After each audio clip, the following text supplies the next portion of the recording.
Hello, this is Phil Jones. I'm going to do a quick review of definite and indefinite articles in Spanish and how to make nouns plural. Okay? The purpose of this information is specifically grammatical and structural. We will not be doing any vocabulary in any of these. Also, it's important that you know this is not a one-time deal. You should have seen this information and have at least some concept about it from class, because you're not going to be able to get it all here. A few reminders on how to use this information before we get to any part of this series. If you have not read the explanation of the book, turn this off and read the explanation. You will then hear my explanation, which will be a second perspective. I will try to connect it to English for you. After that, you will practice some activities from the book. You will need to pause the video. If I try to pause every time and give you enough time to process the information, it's going to take forever. So each student will be expected to pause and process the information on your own. That's the beauty of having the YouTube. When you have processed the information, turn it back on and listen for the answer. If you wait for me to give you the answer without processing this, it will not do you very much good at all. It is essential that you process this information on your own. Okay, once you've participated in activities from the book, I'm going to give you some alternate activities from other sources. One of the sources that I use is studyspanish.com. Okay, they've got some really good information. It's simple and straightforward.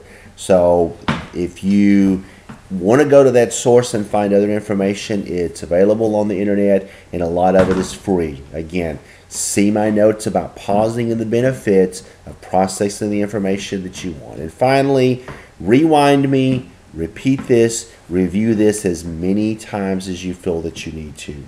Really important. Okay, as we move forward and think about the first concept, which is definite and indefinite articles.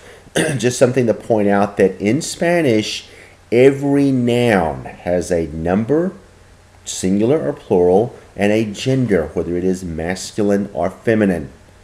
That's not necessarily true in English. In English, nouns have a number, whether it's the book or the books, but there is no gender. We don't know if it is a, for lack of a better word, a boy or a girl. In Spanish, every noun is assigned a gender, whether it's masculine or whether it's feminine. And there are some ways to know. For example, many nouns that end in O are masculine. Many nouns that end in A are feminine. There are some others that the book pointed out for you. For example, EMA, those nouns tend to be masculine. There are exceptions that you very simply have to memorize. You have to learn them by memory, and that's really important. Okay? So we're going to be looking at masculine and feminine forms of nouns, definite articles, and indefinite articles. If you're viewing this information from another class and your teacher has required you to know what a definite article is or an indefinite article, then you do so. For my purposes, if you know that the word the in English represents either el, la, los, or las in Spanish, that's what I need you to know. All right? So looking at the grid here that you should be hopefully seeing before you. The first one is definite articles. And there are 4 definite articles in Spanish. In English, it basically equates or is equivalent to the. If you look at the singular side and the plural side over here, so if I do the cross section between masculine, singular, then I find the word el. So if I'm talking about book that ends in an O, el libro, it's masculine and it's also singular.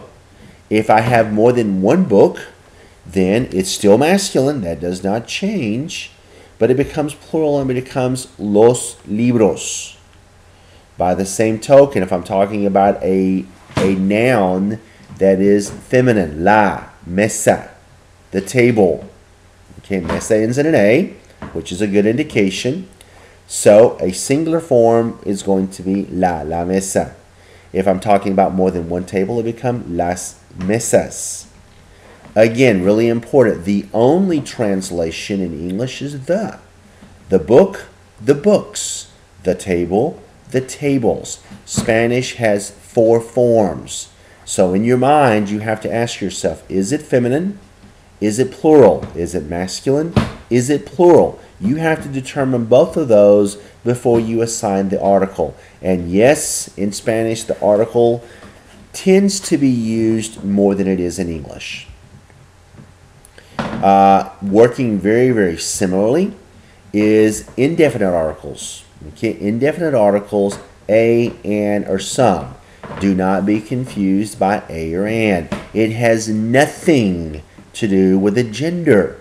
It has everything to do with the first letter or the first sound of the noun. So, for example, a book, an orange, a table, an apple. See the difference? Consonant, vowel sound.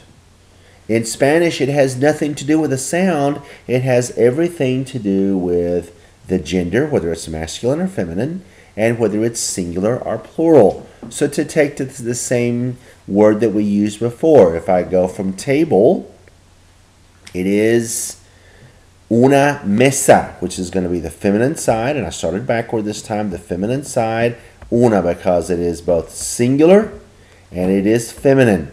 If I'm talking about more than one table, it becomes unas mesas, which we say in Spanish, in English, some tables. If I take my same example from libro, book. A book is un libro, not uno. Okay? Uno is the number 1. Un libro. Or some books, unos libros. That's the way it works in Spanish. Typically in Spanish, to make a word plural, you add an S. And the book gives you a few more examples there. In some situations of an ES, and I encourage you to read those, particularly to the ones that end in a consonant. Okay? So that's the way definite articles, indefinite articles, and plural forms are working. You've heard me say, if you're in my class a million times, most things in Spanish are gender and number, gender and number, gender and number, gender and number. And if you forget that, remember gender and number. Gender meaning masculine, feminine. Number meaning singular or plural. All right. I'm going to move on to some exercises. And these are in your book if you want to follow along. And what I'm going to do is I will pause briefly, but if you need more time, you hit pause until you figure it out.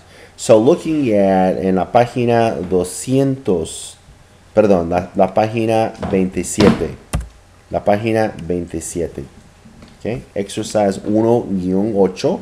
The first one we have is mapa. Mapa. Take a moment, look at that one, and I'm going to tell you it's irregular. All right, if we're looking at the definite article, it should be la. I'm sorry, that is not right. It should be el mapa. Okay, it ends in an A, however, it is actually masculine. If I'm looking at the indefinite article, it should be un mapa. Okay, so what that says in essence is the map, a map. Okay, it is singular. Universidad, any words that typically end in dad are feminine. Okay, so in this case, think about the answer. And it should be la universidad or una universidad. The university, a university. Okay, and exámenes. And I just saw that I misspelled that one, so I've corrected that. And it should have an accent over the A, exámenes. Okay? And I'll be making changes as I go along, so just bear with me, okay? This is plural first and foremost, and just to give you a hint, it is masculine. So take a moment, process that.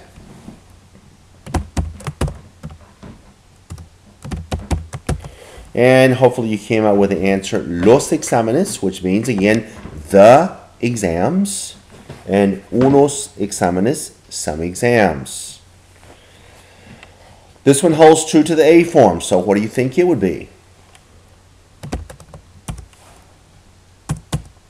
And if you came up with la tarea or una tarea, you got the right one. Okay, the homework or a homework, meaning a homework assignment. And the last one, bolígrafo. Bolígrafo is an ink pen. Think about that. Hopefully you came up with el bolígrafo or un bolígrafo. Right? There's some more there on that you could go through and practice if you feel like you need to.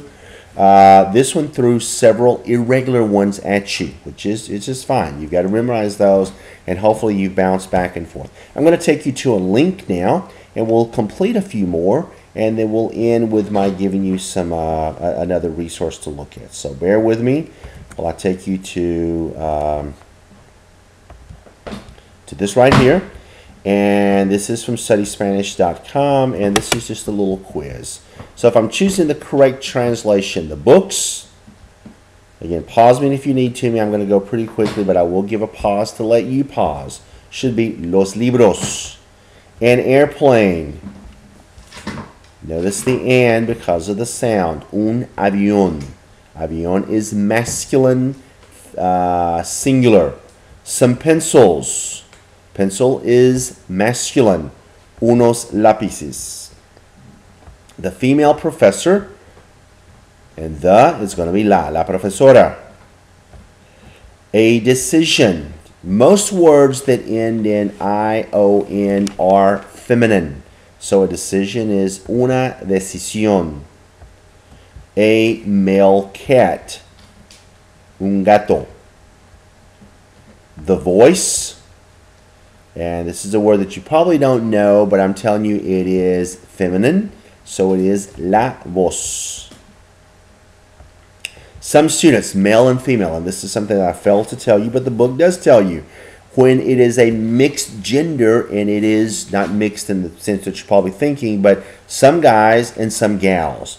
Some students who are male and some students who are female, the male form wins out. So it becomes unos estudiantes. And we are going to skip over this part right here just because. And we're going to skip down to C. And we're going to say some chairs. And the answer for that one, this one holds true. That it ends in an A, so it is feminine. It should become unas sillas. Mesa holds true, so it is una mesa. A cat, a female cat, una gata. And some airplanes is masculine, so it becomes unos aviones. And when I hit this, it may tell me that they're not all correct because we didn't answer some, but please rest assured that they are all correct. Actually, it did not tell us that. So, nevertheless, we'll stop there. And just for your information, if you feel like you need some more practice after this, what I do on the practices is I type in, do a Google search that basically includes definite, indefinite articles in Spanish, and I came up with this. This is pretty straightforward. It's pretty good. It uses cognates, and if you don't know what a cognate is, it's a word that sounds like the word in the target language. So hipopótamo sounds like hippopotamus, and guess what? It is a hippopotamus. So fill those in, and at the bottom it will give you how many you got correct, and it'll let you go back and correct those. I hope this has been useful, and bear with me while we come up with one more of these.